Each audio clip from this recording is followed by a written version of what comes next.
special episode of the Never Seen It podcast, the only podcast called Never Seen It that's worth listening to. With us tonight, Mr. Daily Dares, a.k.a. Filipino Grigio, a.k.a. Alex Gallego, Mr. Donnie Appleseed, a.k.a. Donnie Guzman, the cousins Gallego / Guzman. And then a return special guest. He's a purveyor of all things Castle Rock Film Festival and all things Film Hound. He's a Bela Lugosi impersonator, I say, and a great player at Catan and Risk. He's a college student. He's a hospital worker. He does it all. Ladies and gentlemen, welcome back, Hunter Francis Burns, to the show. Hunter, welcome back. Thank you. The Yes, F actually sir. stands for refrigerator. Oh, does it? Yes. Are you just constantly stuffing your mouth? Is that why? Well, I need the energy to do everything you just said I do. It's I'm reminded now how much I need to eat. Exactly. Well, I hope you're keeping up with your carb intake. But tonight we're discussing this is a special post-Oscars. It's a re-examination of the winners and an autopsy of the losers and snubs, which I want to get into because I feel like Jesse Plemons was highly, highly snubbed in this year's Oscars. But Hunter, let's just go down the list. I have it pulled up in front of me. Actor in a leading role. Who did you predict, by the way? I don't remember exactly, so you'll have to walk me through it. Well, I'm very thankful, as I'm sure you'll know from the previous show, I picked Michael B. Jordan to be the winner, and then that Timothée Chalamet would disgust the American public as he does, because he has the temperament and demeanor of a wet lemur. And once again, this has been proven true. So I'm very thankful that America made the right choice and denied him the ability to have an Oscar. While I still have the drive as him, the fact that he just annoys me brought me great joy to see him lose. To his credit, though, like, he's not stopping. Like, he's got Dune 3 coming out later this year, and who knows what else is in the pipeline for him, right? So, yeah, I actually like Dune, so I think he did well there. yeah. What did Alex and Donnie? What did you guys think? Was it a surprise that Michael B won? Were you guys thrilled? I'll say you, Alex. I'll start with you. I wasn't surprised, although I did, I think I chose Ethan Hawke.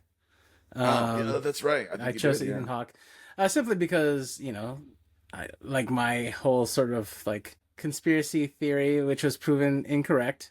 But at the same time, I was thrilled at the fact that Michael B. Jordan, I was thrilled to be proven wrong. I think he did a fantastic job.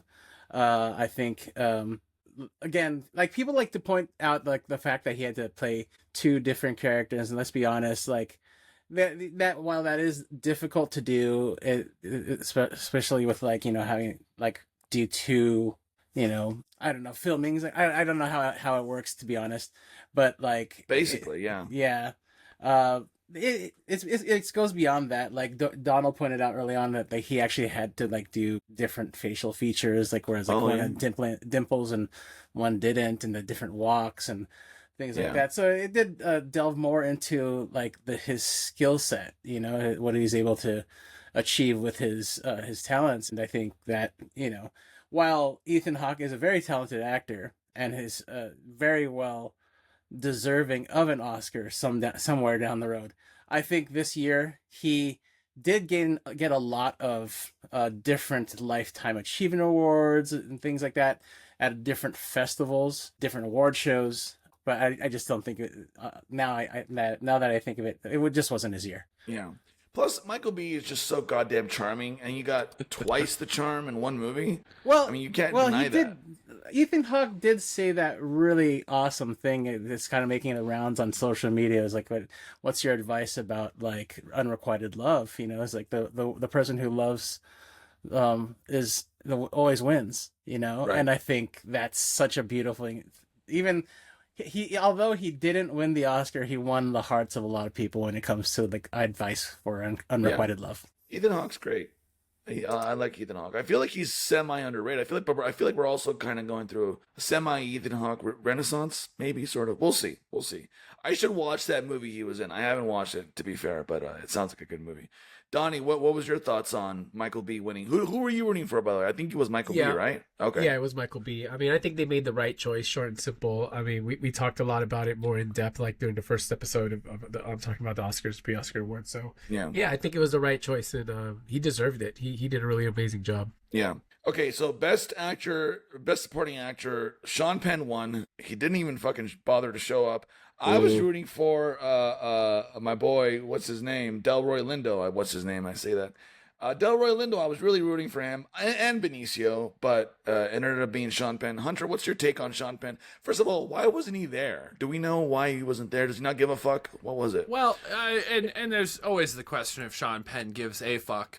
Generally. However, he was actually in Ukraine. I'm sure this was some kind of stunt. He's being lauded for showing up to Ukraine for support of like Volodymyr Zelensky and the Ukrainians during this very pivotal time where not a lot of attention is being brought to the war in Ukraine, even though it's entering possibly its final phase, God willing. And I'm hoping for a peaceful resolution with the Ukrainian borders to be restored. Just full stop, period, full stop, right. No less. And Sean Penn would more or less believe the same, and he was there in Ukraine during the time of the Oscars, though notably during the rest of the awards campaign, he was elsewhere. So take of that what you will.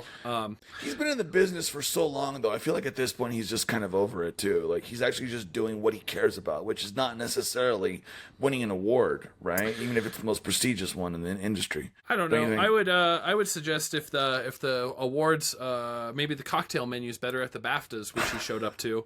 I'm never a fan of any political advertising during the Oscars. I find it moot. I find it also a little precocious, perhaps might be the right word. Didn't he meet with that drug cartel in Mexico? What was his name? That was him, right? Sean Penn? Well, there's the famous Cards Against Humanity card where it's like, what did Sean Penn bring to Haiti after the earthquake? And what's the best response? Lots of toilet paper. No, the best response is always putting the Sean Penn card down. Oh, gotcha. Yeah, because he brought. Who were you rooting for? It wasn't Sean Penn. Oh, certainly not. I hated him. I couldn't stand him. His like little walking. I am not gay.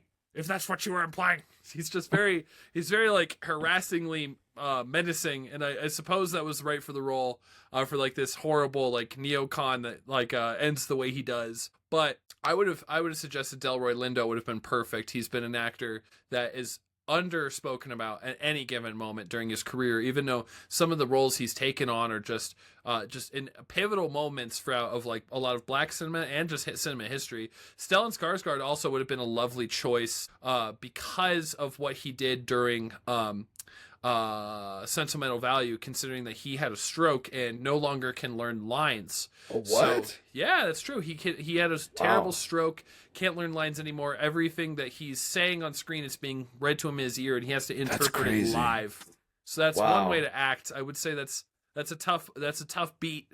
But you know, the value wise, I would say to One Battle After Another, Sean Penn's the worst part. Benicio would have been a great choice. I mean, yeah, just a few small beers. You know what I mean? That would have been a nice win for him. Yeah. I didn't know that about Stellan Skarsgård. He's a great actor. I've only seen him in a handful of things. I loved him in Andor. I don't know if you guys have seen Andor, but he's amazing in that fucking show. So yeah, I could have seen that. I could have seen Benicio as well. Donnie, who were you rooting for, Donnie, for best supporting actor? Who was your go-to? My go-to was Delroy, or second would be Jacob Elordi, but I wanted Delroy to win too. I feel like it was long overdue for one. Yeah. Gotcha. But yeah. Yeah. Alex, who were you rooting for best supporting? I wasn't really monitoring it, but if I was to say any, I think Delroy Lindo or Benicio del Toro. Yeah. Although, like, it's just more of a sentimental choice than anything, because I've always loved like Benicio del Toro. Yeah. He's been one of my favorite all-time favorite character actors. I've loved him ever since The Usual Suspects. He's played such a like great character in that film. So Traffic. Yeah. Is great. Yeah. Traffic was great. Loved him in that movie. Yeah, and he's got really great range. So like, and for this film, I thought didn't know what to expect when I first watched this, but then, you know, to get like the whole kind of Zen master character in the midst of this like sort of, you know, like let's be real, like a war, right? Basically. Yeah, I could see that. Yeah, he was great. All the nominees were great this year, but yeah, it is interesting that Sean Penn got it and he wasn't even there, but it is what it is. Best actress. I watched Hamnet the night before the Oscars. Yeah, Jessie Buckley carried that fucking movie. And Hunter, I think you were predicting her, right? If I'm not mistaken. She was the only choice. She's the only choice. And frankly, it would have been a crime to not give it to her.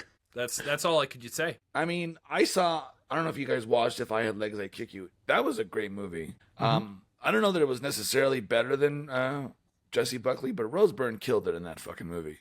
That's a movie that will give you anxiety. People were calling it the uncut gems for women. But regardless of that, if you guys haven't seen If I Had Legs, I would highly recommend it.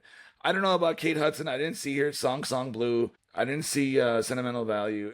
But Emma Stone, I did see Begonia, but she already has 2 Oscars, I think, now. So I think she's kind of good at this point. But yeah, what were we going to say? Yeah, she has 2 Oscars, one for La La Land and the other for Poor Things. She has a great tone and range. Both movies that I love. The Sentimental Value girl, that was never in the conversation. Song Song Blue was like the Andrea Riseborough choice this year. It came out of nowhere. It didn't seem to belong. All the press said that there is not an event that says the word Oscars on it that Kate Hudson won't attend. So there's something that to say there. If we could have something Oscars related here, and she would show up. Yeah, I mean, you got to give her a $250,000 gift bag, which all the nominees for acting get. So I think she was just in it for that. You know what I mean? I'm pretty sure she can swing $250 or you without think so? that. I haven't seen her in much in the last 15 years, so I don't know. No, but Jessie Buckley, yeah, she was just so good in Hamnet. The pain, the emotion that she showcases in that film is next level. So good for her, honestly. And I've seen her in Men. I've seen her in I'm Thinking About Ending Things. She was very promising even back then, when I saw that movie 6 years ago, whenever that was. Did you guys see that? Did you guys see either of those, Men or I'm Thinking of Ending Things? Did anyone see that besides me? I've seen I'm Thinking of Ending Things. That was good. That was right? really good. That was really good. I enjoyed that. I need to watch it again. It was one of those really kind of heavy ones that bear rewatching. Yeah, at least for me. And Alex, you I think you said Jessie Buckley would probably win, right? I think you pretty much said that. Yeah. Yeah. So I still haven't seen Hamnet. This weekend I'm trying to catch up. It's good on all the Oscar noms. But, have some tissue paper ready. Is all I'll say. It's a good movie. Don't worry. I always have it. I'm a crybaby. You know that. Donnie, what did you say for Best Actress? I don't remember. I forget. I think I wanted Emma Stone to win, but I knew she wasn't because she went for Poor Things, she was way better than that than this one. I didn't watch Hamnet yet either, so that's also on my list. So yeah, I'm hoping to do that this weekend. But isn't she the first? What was it? The first Irish woman to win this one, or? Oh, indeed, she is. She's right? indeed the first Irish woman. We've had just about, and this is not to say that it's of any note. We have just about every kind of white woman win. So don't feel too bad. Remember we only got somebody who was not black, who was black to win in 2002. So Halle Berry, right? Halle Berry. So That's while crazy. Irish culture is important, let's not put too much bearing on that. We ignore everyone else. Hunter, I think you were still in diapers when she won back then, right? Or how old are you? Well, I'm 28, so I was probably 5 years old when that happened. Yeah, and have we done it again? No, that's the problem. Well, hey, this next one's a good one for you. Amy Madigan, Best Supporting Actress for Weapons. I mean, has there ever been a win for a role in a horror movie at the Oscars? I don't know. There has been only 8 Oscars given to folks who have done horror movies altogether. So 2 of them, Jodie Foster and Hannibal Lecter, right there. So there's 2, 8 altogether. So she would be the 8th after a 30-year drought. So that's a big conversation to have there, why that keeps happening. And there's another conversation about hagsploitation. That obviously once an old woman is no longer sexually attractive, she becomes horrifying to the male gaze, and therefore she's a hag, therefore capable of evil, perhaps trying to reobtain youth. That's an old trope through weapons that re-exploits. However, it's a great movie. It's fantastic, and what's even better, Amy Madigan's acting. Of course she deserved it. I would have loved to see Woon-mi from Sinners take it, of course. That would have been just as swell, just as valuable, because it was in a horror movie as well.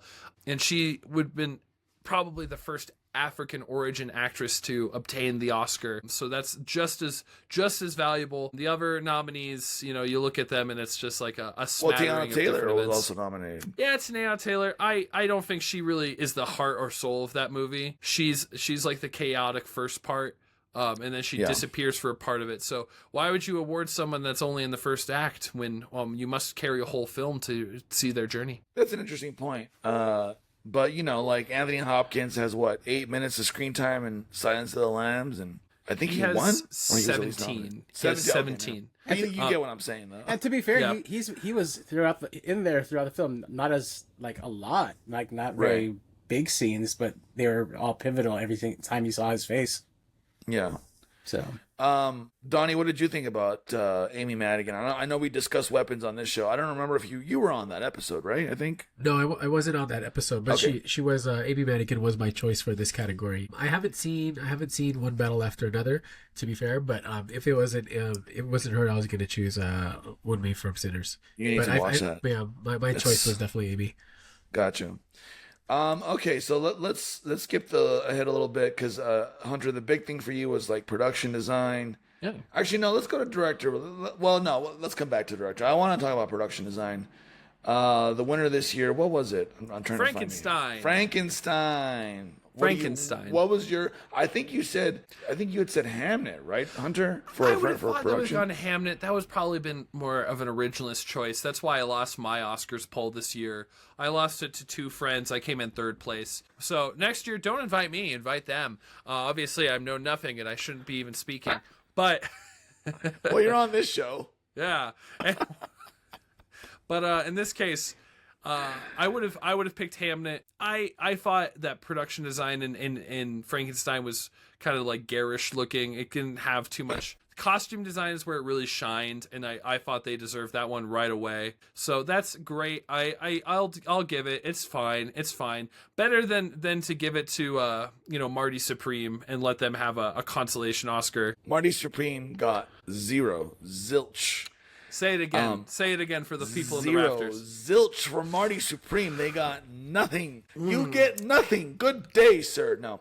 Warm my heart more, please. I feel like they could have gotten something, but they didn't get one. Like, that is kind of crazy. And I don't know if that was a result of the controversy with the Safdie guy or just Timothy's fucking weird campaigning or what. But the fact that they got nothing, I don't know. That just tells you a lot, I guess. I don't know.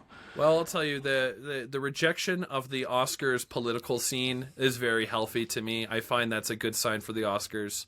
Yeah. I think, there's not one that I would have picked out that they deserved over anyone else's. F1 is an Oscar-winning movie because it has the best sound design.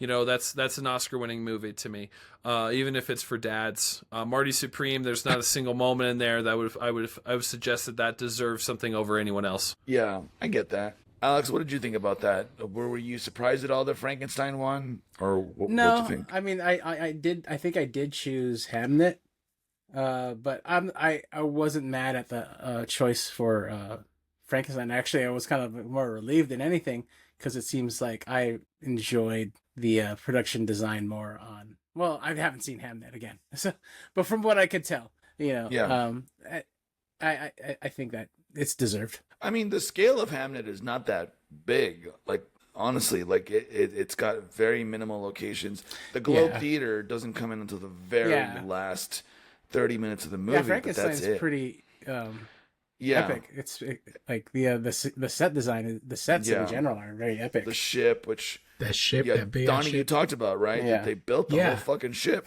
They could have just green screened most of it. Yeah, exactly. But for authenticity, he wanted to get an actual ship. I think Anthony and I both chose this one. I haven't watched Hamlet either, but I was watching some predictions, and it seemed like Hamlet was going to be like the favorite. I thought they were gonna win this, but I'm glad to see that Frankenstein won. Yeah, Sinners and Marty Supreme and One Battle, and yeah, those were the other nominees. I thought maybe Sinners could have gotten it for its production design, and maybe even Marty Supreme. And in all fairness to that movie, I enjoyed the production design. It's a period movie, and I think they did a good job of just the entire design in general. I agree though with Hunter though. He says, like he said in the last when he was last on, that period pieces tend to be a little bit more difficult to pull off than like especially period pieces from like Hamlet, Frankenstein era. Yeah.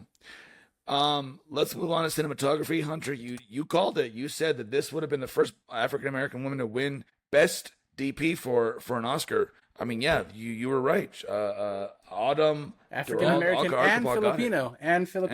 She's Filipino. I didn't know that either. That's interesting. That doesn't mean we should stop either. Let's not pat ourselves too much on the back. This is just the first time we've recognized anyone for superiority in cinematography. The things they had to do with cameras in order to capture Sinners, especially with Smoke and Stack, is impeccable. Impeccable work has to be brought in day by day by day in the Alabama heat. While I was kind of disappointed Train Dreams couldn't come in for it, which I would have given Train Dreams cinematography. To me, it was just like a beautiful film that I enjoyed absorbing every second of. I appreciated the fact that they gave it to her. And in the future, I hope that she's a multiple Oscar-winning cinematographer, because everything she does is fabulous. I mean, it's not just Black Panther, it's not just Creed. She shot all 3 Creed movies. She did fabulous work on all of them. I didn't know that she's worked with Ryan Coogler more than once. That is interesting. It's just about every time. Just about every time. It's nice to see when a director finds the right DP for their film. You know, Spielberg has worked with Janusz Kaminski for almost everything he's done since like the late 90s, I think, or something like that. And I think Ryan Coogler and Miss Arkapaw will continue to do great work. But yeah, I mean, they were up against Frankenstein, they were up against Marty Supreme, One Battle, and Train Dreams. But like you said, Train Dreams was beautifully shot, but it was great to see her win. Donnie, did you bet on Sinners as well for cinematography? I think you did, right? Yeah. I think this was like, for me, I was like, they're definitely going to win cinematography. At least that's what I thought, if anything. But yeah, I'm glad to see that they won this one. I went a little deep, but I watched a lot of like behind the scenes videos about like, the way the Sinners was shot, and I was really impressed. So I was really rooting for them with this one. Yeah. Alex, I think you also were rooting for Sinners, right? So actually I said Train Dreams. Oh, you said Train Dreams. Okay. Yeah. I mean, I thought if anything, I like Sinners would definitely get awards. I think Frankenstein and One Battle After Another would all get awards. I think Train Dreams would just at least get one, and I thought this would probably be it. Yeah. A bad night for Netflix generally, I'd say, because Frankenstein was their only carrier. Everything else, other than K-pop Demon Hunters, and then what happened with them with the speech, that was a bad moment, and I think it was just bad form. Yeah, a lot of people were saying they got cut off, but they made time for all these other bits that went on for way too long. Like, I like seeing the cast from Bridesmaids show up and do a little riff with the audience, but that did go on for what I thought was a little too long. I thought it should have been funny. Why were they all there? I understand Paul Thomas Anderson is married to Maya Rudolph. I would have preferred if her bit was funny, but that's here we are. That's such a strange coupling, isn't it? I did not know that they were together. No, it makes sense. He dated if Fiona you watch... Apple, by the way. Did you guys know this? Listen, PTA. Weird men find weird women. What do you want? PTA dated Fiona Apple in the 90s. Oh, yeah, I remember. And she famously said, I hung out one time with PTA and Quentin Tarantino, and my God, those two guys would not shut the fuck up. I have a little story about Fiona Apple. She came into my store when I worked for Trader Joe's, and then one of my old bandmates, Anna, used to be like kind of friends with her in high school. Oh, really? Yeah, like old friend and bandmate Anna Bernal. She was a. That's interesting. Yeah. What a small world. But yeah, what were we talking about? They did cut off. Yeah, they cut them off. That did feel rude. But to be fair, okay, they're told ahead of time how much time they have if they win, right? Like, that gives them a chance to prepare their speech. The one girl was talking for like a hot minute, and then the guy comes in, and then boom. Like, I don't know, did they not plan that out better? Could that have been planned out better? I don't know how that works. Like, there's got to be a producer Adrian somewhere. Brody gets to interrupt the broadcast and say, "This is my first rodeo. Excuse me. Excuse me." Yeah. What's with Adrian Brody? Does he like have a special pass That he No, gets to do whatever. he's just older Timothée Chalamet. This is you Oh understand my God. like why I'm trying why I'm so mean to Timmy is because I don't want him to turn into Adrian Brody. Do you really want to live in a world where there are two Adrian Brodys, a 60-year-old Adrian Brody, and then a couple years from now like a 35-year-old like Timothée Chalamet that's just a carbon copy? No, you don't want to live in that world. Neither do I. So we should be mean to him. So he learns to be conscious of his actions. Yeah, that's a good. I'm gonna steal that from you. Timothée Chalamet is the new Adrian Brody. So one day he's gonna interrupt like a speech and go on, and then he's also gonna make out with Tiana Taylor, even though completely unprompted. Is what you're saying, Oscar? Oh, I hope Hunter? not. Poor woman's been through enough. Let's move on. Okay.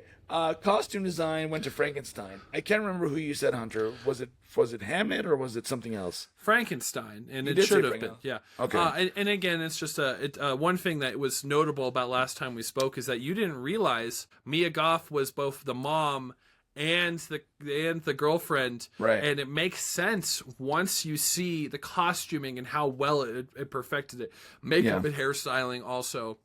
Of course. So Frankenstein, for those reasons, was an Oscar-winning film. Obviously, deserved it. While it's Guillermo del Toro's weakest work, there's still things that shine in that production. Yeah. I like Mia Goth's. I like the one costume she had on where it looks like she's like a bighorn sheep. Do you remember where she's got the things going like this?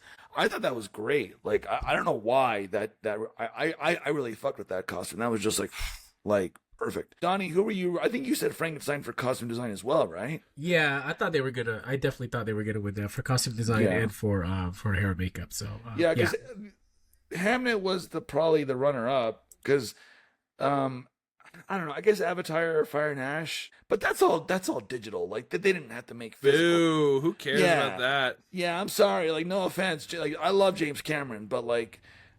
The Avatar movies are just CGI layered on top of the fucking motion capture suits. That's all it is.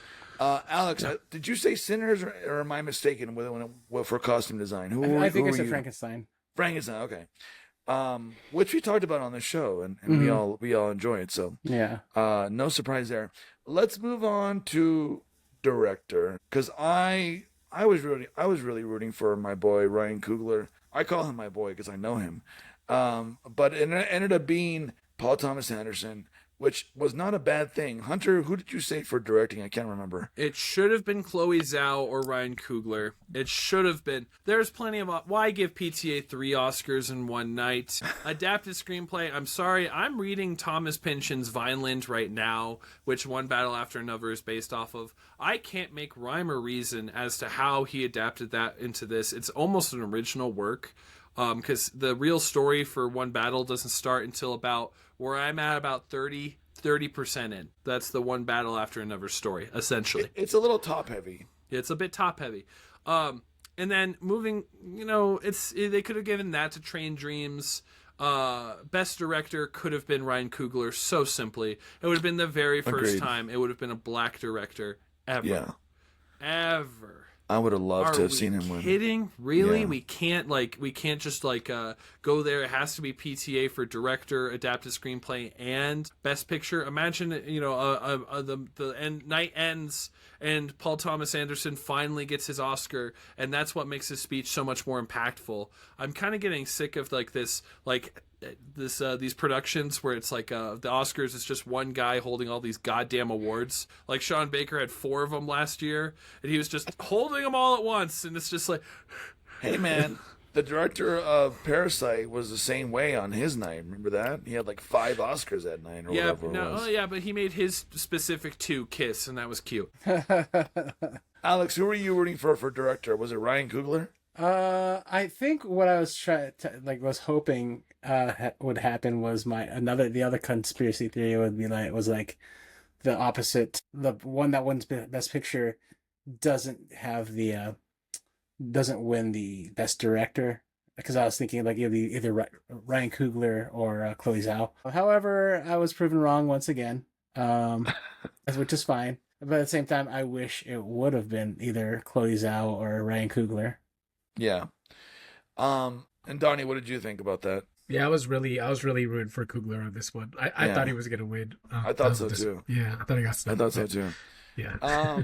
But you know what? It's fine. He's a young guy. He's still kind of early in his career. He's already done all these big movies. He's already worked with some of the greatest actors. Like, he's got a whole career ahead of him. Right, PTA has been in it a little bit longer. What was that? One Battle After Another is not his strongest movie. No, it's not. No, it's not. Like, The Master would have been a great choice to do this. I love that, yeah. Master, Inherent Vice is fine. Phantom Thread was great. Phantom Thread's great. I can't argue that this is a movie that doesn't deserve the best Oscar. However, I just say Ryan Coogler deserves Best Director, because that movie, when you leave the theater, when you're thinking about Sinners, years from now, I'll be still thinking about the sunlight when it fades on everyone's faces before all that violence happened, and how it was still the best day of their lives. And that's impactful in cinema. Yeah, great point. I also think that it's one of those things where I feel that the Oscars should represent lightning in a bottle. Like you should reward the art that actually represents the culmination of that one period of time of them filming a film and having the best actors and actresses and the production. That should be what wins the award, like like a long term like body of work that, okay, now we finally give you an award. I think like you guys said, PTA should have gotten awards earlier on, and giving Ryan Coogler an award this year would have made a lot of sense. But whatever. That's they have their fabulous point. It's how the Academy operates. So like Denzel should have gotten an award a lot earlier, a lot way before Training Day. Training Day was a great movie. Yeah, exactly. And Training Day was a great movie and a great part that he played, but was Malcolm X a better acting role for him than Training Day? I haven't actually seen Malcolm X, but I should see it. But Training Day is a great movie in and of itself. So, it's all subjective at the end. I don't know. But it's subjective, but history often shows what movie carries forward.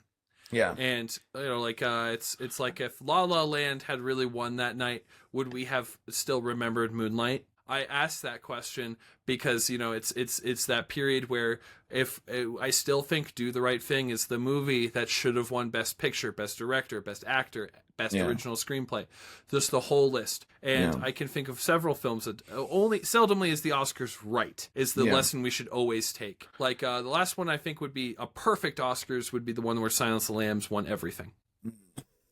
Yeah, that's a good point. Film editing, One Battle After Another was the winner.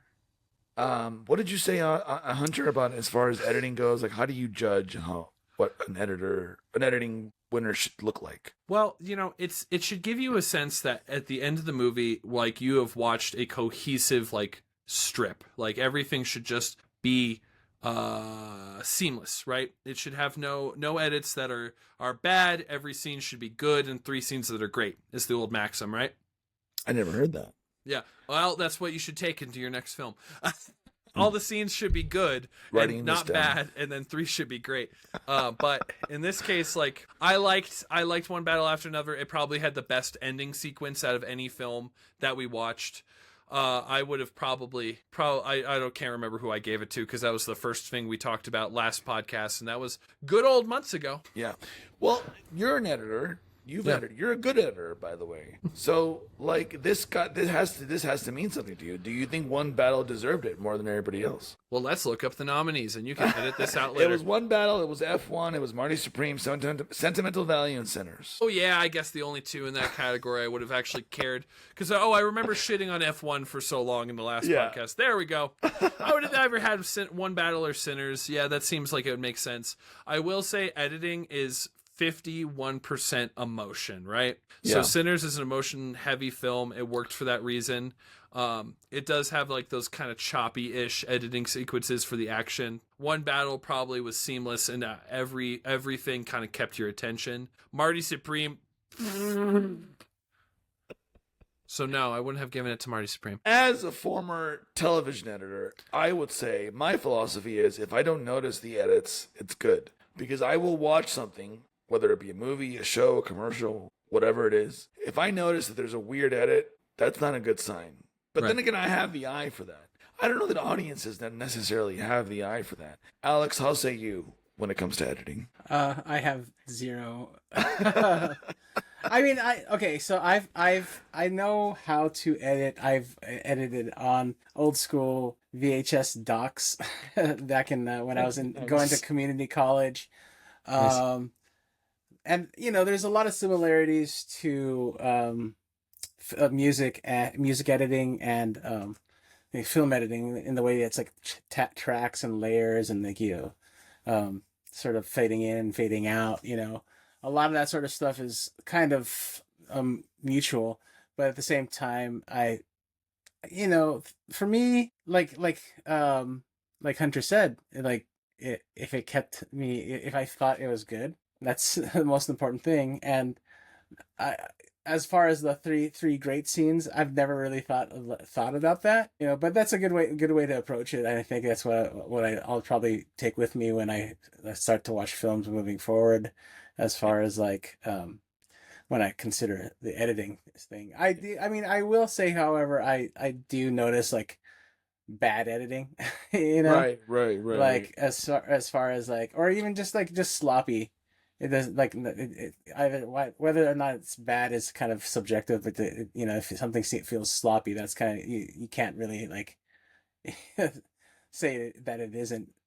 Give me a sloppy plate. It's gonna look like a sloppy plate. Right. I don't care if you wipe the edges of the plate. It's gonna look sloppy. Tarantino once said, a writer thinks about the word, a musician thinks about the note, an editor is all about the frame. One or two frames can make or break an edit. Donnie, I know you've dabbled in editing a little bit. So what did you think about One Battle After Another taking the win that night? Yeah, it's very limited, I would say. So I think this is one of the categories where I didn't really have an opinion, but I was thinking about it after that episode, and I was thinking back to Justin and I got to see Sinners before it was complete. The production was complete on it, and so I was thinking thinking back to what it looked like when we first saw it while it was still in production to the final edits, and just the scenes, like the dance scene. There's just certain scenes to me, again, because of my limited knowledge, it seemed like it was really cool. And I was like, I wonder how they shot that. So that's what I would have gone for. But again, I don't have very much knowledge on editing in general. Let's move on to the next two big ones: writing adapted and writing original. We'll bundle these two together. Let's start with adapted screenplay. One Battle After Another, one adapted screenplay. Hunter, I know you have an opinion on this. I have opinions. It was written by Paul Thomas Anderson. So what did you think about that? Well, again, I'm forming a more structured opinion as we go along because I'm reading Thomas Pynchon's Vineland. I really wanted to get a very firm opinion before I said anything, but I'll say this: it's interesting. It's an interesting choice. I think it was done because Train Dreams is also that was the underdog this year, and it had all the attention got sucked out of the room for the others. I would have personally given it to Train Dreams, just because Thomas Pynchon's Vineland is not his strongest work. I can see the way it was adapted was perfect, but it was more meant to be like a zany Inherent Vice kind of thing, which a lot of modern gonzo murder mysteries are more based off of Inherent Vice, and Vineland was kind of a sequel to that. Original screenplay, Sinners was the correct choice. Good job, everyone. Nice. You should have adapted screenplay. Could have also gone to Hamnet if you really wanted to be technical. Or Begonia, which I didn't know was adapted by writer Will Tracy. Yeah, and obviously Frankenstein was adapted. But as far as originals, so Sinners, Blue Moon, it was just an accident. What do we know about that movie? I don't know nothing about that movie. It's actually won the Palme d'Or last year. It's like a comedy. It's more of a comedy of errors. It's kind of like if you like Parasite, It's Just an Accident is a great film to watch. It's a foreign film. You do have to pay attention to it. It's a very intricate plot. You have to use your mind a little bit for once. Thomas Pynchon wrote Gravity's Rainbow, which is about this thick of a book. Yeah. I don't I would never be able to read that book. It's just too much. But has anybody here heard of it or read it or no? It's this thick of a book. So the guy really fucks with writing, I guess, right? Well, there's the interesting thing about Thomas Pynchon is that we have no idea who he actually is. He is not a public figure. Thomas Pynchon is actually a pseudonym, and really? he is completely private. We have no clue who he actually is. He does not do public appearances of any kind. So we have no idea who this man truly is. We just know PTA is a fan. Potentially PTA knows him, but we can't confirm that. He's a fan. Okay. I'm glad Ryan Coogler won for Sinners, though. Who were you betting on for original? You said Ryan Coogler, right? I think. Oh, yeah. Okay. Yeah. It would have been a crime if they didn't. Yeah. I mean, and that was up against Marty Supreme at Sentimental Value as well, and Blue Moon. Donnie, did you have an opinion on original screenplay or adapted? Do you remember? I just knew that Frankenstein wasn't going to win adapted just because when you compare it to the original Mary Shelley's work, he just took a different stance with the way that the feminist portrayal of in Frankenstein. Gotcha. So I knew he wasn't going to win for that. But for an original screenplay, I figured it was going to go to Sinners, and that's what I was really hoping that would go to. So. Gotcha. Alex, what was your stats on the writing categories? I actually don't think we even really discussed it ad nauseam. I don't think we saw either. I don't think so, which is why I don't recall if I ever made a choice. I may have just been like, oh, I don't know. I will say that One Battle feels like an original screenplay, even if it is based on something else.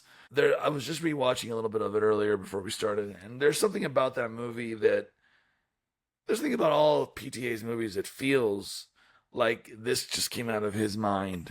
He's very much an auteur director. Tarantino's the same way. Tarantino has borrowed a lot from other movies, but everything he writes feels like he's just making it his own. So that we got writing out of the way. VFX, I mean, that's kind of obvious. Avatar won that one. Yeah. It's interesting that the VFX movies are always like the big blockbuster movies that aren't necessarily deep on the story level, like Jurassic Park, F1. I don't know what the hell The Lost Bus is, but Sinners was also nominated for VFX as well. So that's probably the exception to the rule. I mean, Hunter, what do you think about that? Really quick. Not to give it to the poor VFX team. I'm sure once you looked at their salary versus their hours working, it was pennies. So, and they're probably in encroachment. So I would say, when we get to Avatar 5, and when they unfortunately get to Avatar 5, the poor animators, they'll have to drag them out of the cells they keep them in, and potentially You're thinking show too them. Small. I'm thinking of Avatar 35, my friend. James Cameron's gonna be a corpse making those fucking movies. With an AI chat generator or whatever. That man's a slave driver. What are you talking about?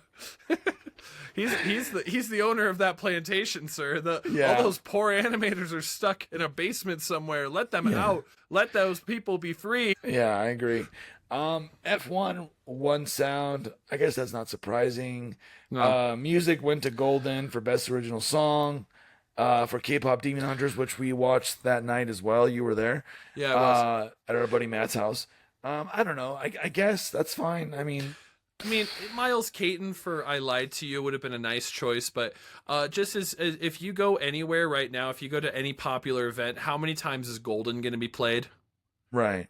Why does K-pop have such a stranglehold on the zeitgeist right now? What's going on there? What is it about K-pop that's just like... Well, I don't know. One of the things that I was watching a little documentary on K-pop, and one of the things that they discussed about it was that it takes elements of like a lot of different genres and mashes them all together. Like I remember at least the early days of like K-pop. Like I say the early days, and what I mean by that is like that maybe like 2010s, like late 2010s, But they were like. They were showing this journey of this K-pop group. They even said they took elements of country. Not I don't want to say like older country, but like modern country. I would say the same thing for country though too. Country like just steals from everything else. You listen to like any modern country, they steal from like hip hop. They steal from like modern pop and modern rock and punk and. And it's a people pleaser genre, You know, it has elements that like everybody loves, but it also incorporates like pretty people. You know, Yeah, it does. you know, it has a lot of like it takes that sort of boy band girl group sort of uh you know blueprint and just adds elements of like what everything else is good at, you know, and what everyone else enjoys about other genres. You know, it has like dubstep. Early days it had dubstep included and like, you know, things like that. So it's that's why K-pop has become so huge in the zeitgeist of pop culture. And add that to the fact that it uses anime. You know, you're scoring an anime film, and anime is huge. It is huge now. Yeah, yeah, it is.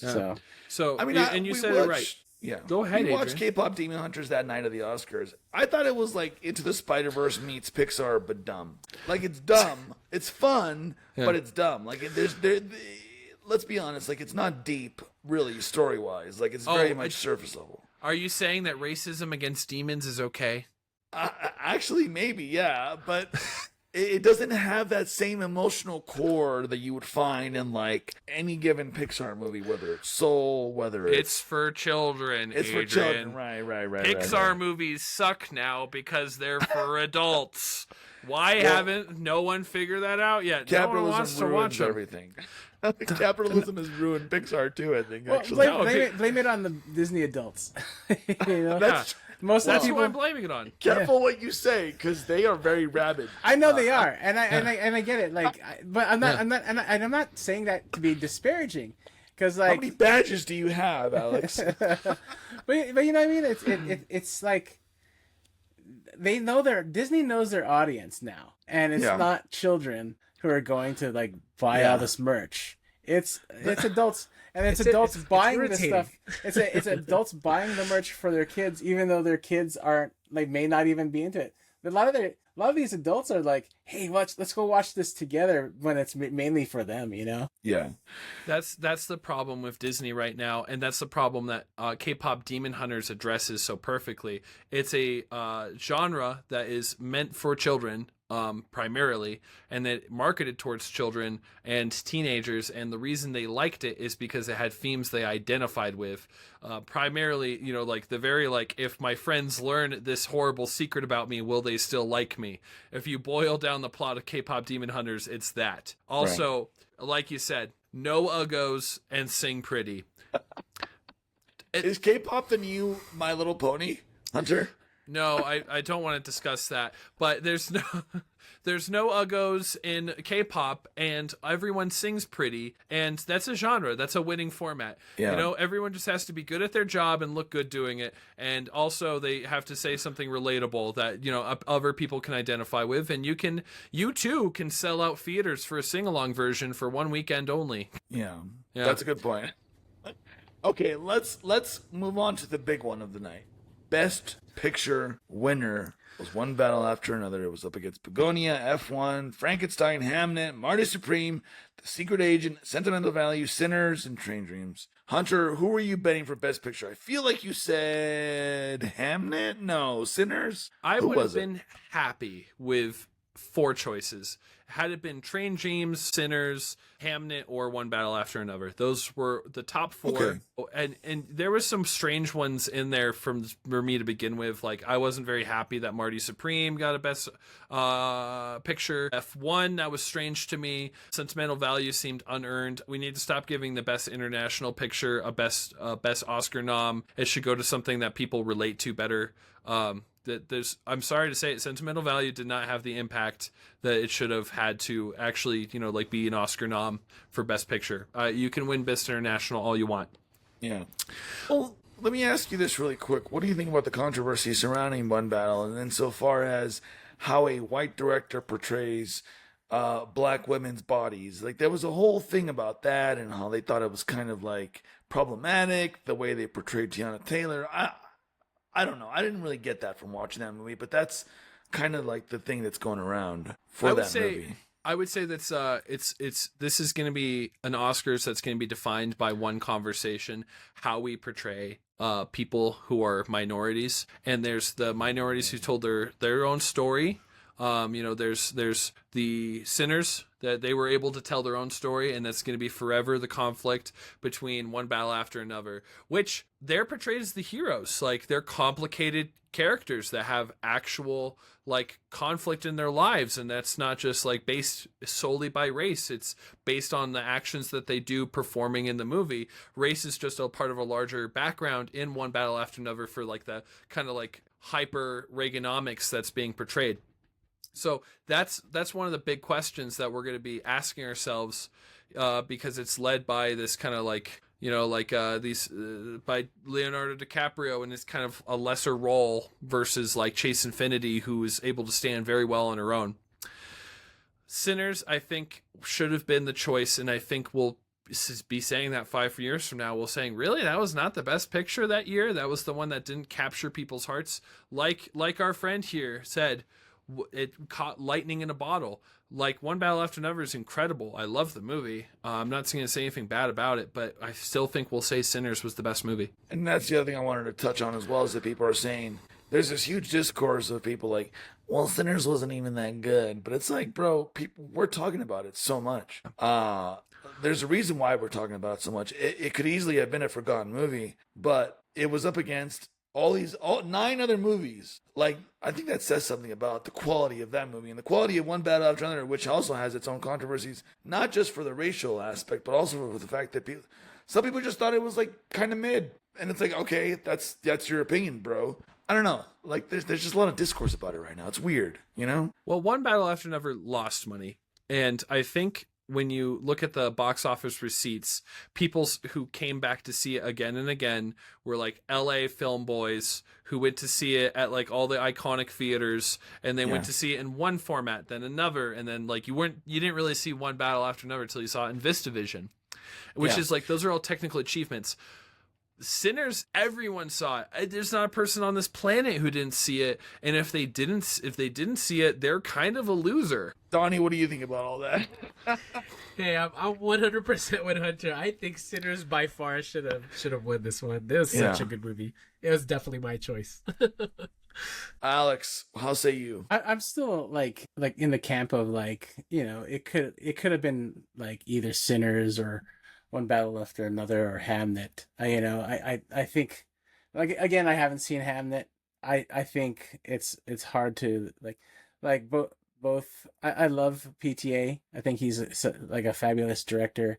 I've always loved his films. I haven't seen all of them, but like I've seen a good portion to like know that I enjoy his directing style. I think Ryan Coogler is a young genius who's like destined for more. I think had he won Best Picture, again, like I said, lightning in a bottle, and it would have been deservedly so. He like created a fabulous picture. He like, and it was a piece that like was well put together, and that's what lightning in a bottle is. And again, I was watching a video about like how the Academy chooses, like how they do their voting system and everything, and I guess it goes like through rounds, and then there's like this the mainstream favorite, and then there's like the sentimental favorite, and like that those two are usually the ones that end up battling for the votes at the very end after they go through all their rounds.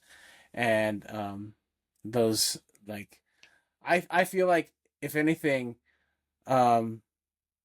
Sinners and One Battle After Another were probably battling it to the very bitter end when they were doing their voting rounds. And it's just happened. I wonder if like it was like a very fine line of like votes that probably got one battle after another the win. Yeah. No, yeah, I agree with all that. And so that's pretty much it. I think we did it. We covered pretty much all the big ones. Casting went to One Battle After Another to Cassandra Kulukundis, which is a very interesting last name. They were up against Hamnet, they were up against Marty Supreme, Secret Agent, and Sinners. I think I said last time that I think Marty Supreme would deserve it just because there was so much stunt casting in that movie. You had Tyler the Creator, you had Kevin O'Leary, you had Ted Williams with a golden voice, and Marty Supreme. I could have seen Marty Supreme taking that one home, but alas, I did not. I was actually kind of thinking like when we were discussing this after the fact, casting.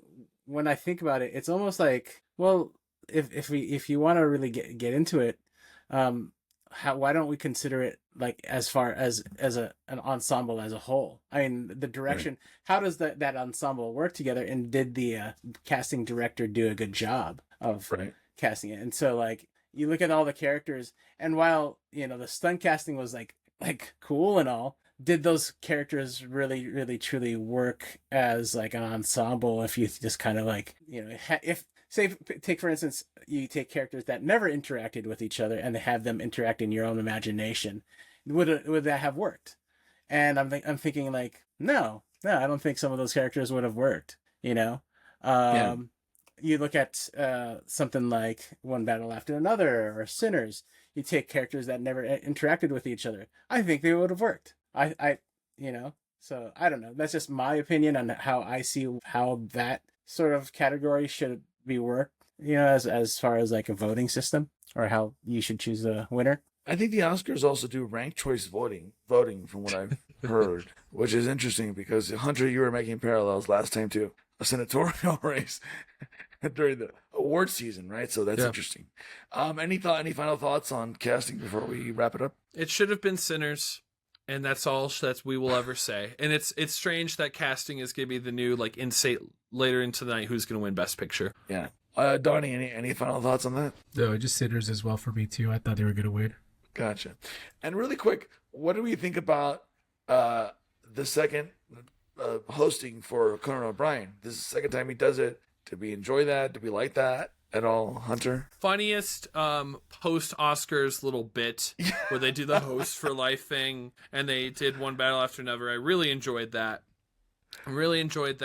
I think it's going to signal that perhaps he's going to maybe get one more time out of it, and then he's off to greener pastures. Before YouTube is going to be the new home for the Oscars. How did we get here? How did a major tech company take over the biggest award show of everything? Like, I don't understand how we arrived. Well, let me ask you this: in your apartment right now, which can you more readily flip to, YouTube or can you get ABC? Because you need like a TV and a box, and you need what's ABC? Yeah, that's true. Yeah, what's ABC? Yeah, I have no fucking clue how to get ABC in my house right now. I had to go to Matt's house. You have to have bunny ears now. I can't do it. I just can't. YouTube is so much more accessible. You can just click on it, and they're like actively pushing it towards you. So many more people are gonna watch. When I was a kid, we still had those. Remember the big knobs to turn the TV channels on the. Remember those, Alex? I know you remember those, and Donnie as well. Hunter, you're probably too young. But now, like, that's all we had. We had like 6 channels, maybe if we were lucky. Now my kid has 1,000 and million fucking things to watch on YouTube. Yeah. So I guess it makes sense that they are taking over, and I guess it makes sense that tech in general is taking over Hollywood. Well, I think you had mentioned a while ago that like what YouTube is the largest social media platform, bigger than Netflix. Yeah, bigger than Instagram or Facebook. Right. Yeah. They have a monopoly on video, on streaming, on whatever. Although TikTok is catching up to them, but TikTok is still TikTok is very good for short form. YouTube is always going to dominate, I think, in the long form. Yeah. Space. It sucks to watch things on TikTok. YouTube, they've very made it user friendly. You can even click it off. I can use YouTube Pro and just do anything I want. I think in 10 years, like all of us will not even think about this choice. It's just gonna be like the path of that.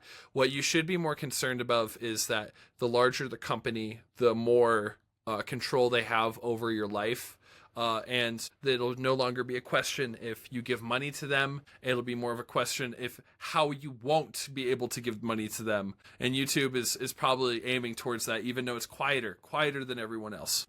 Let's just make YouTube a public fucking, what do you call it? A what's the word for things you have to pay for, like electricity, gas, water? A utility. Yeah. A utility. It's gonna be a Public utility. A public utility at this point. Well, that's the fear. That's the fear. We'll have YouTube utility because you'll have to watch it. Yeah. Yeah. Eventually, we're gonna get. Let's not have that happen. Let's not have. Seriously, well, no. I think we're headed there because USPS is going to become a subscription-based service. Yeah, they eventually. Want that to happen, and obviously, it's, they're trying to gut the USPS right now. So eventually, you're going to have to pay a tiered subscription level to get your mail and shit. Like, you want your bills from your doctor and all this other stuff, you got to pay extra, this amount. Otherwise, you can't. Yeah. But we won't get into all that. I think we did it. That was pretty much everything. Is there anything I missed, Hunter, that you wanted to touch on before we wrap it up, or how do you feel? No, not a soul. The only thing I'm thinking of is that I haven't seen a movie that has captured my attention this year like these movies last year did. So we'll have to wait. Maybe Project Hail Mary will be the one. And then later on, we got Dune 3, and we also have Avengers Doomsday dropping on the same weekend, right? So that's going to be interesting as well. Plus some very interesting horror movies coming out. Undertone is one that I've heard about. Oh yeah, I keep seeing that. So we'll see how that turns out. Really quick. Anything else you guys are looking forward to, Hunter, specifically this year? What I'm looking forward to, there's the one thing, the Castle Rock Film Festival. That's right. April 11th. April 9th for the 12th, even better. Yeah. And we have announced all the selections, so you can watch 61 movies that whole weekend.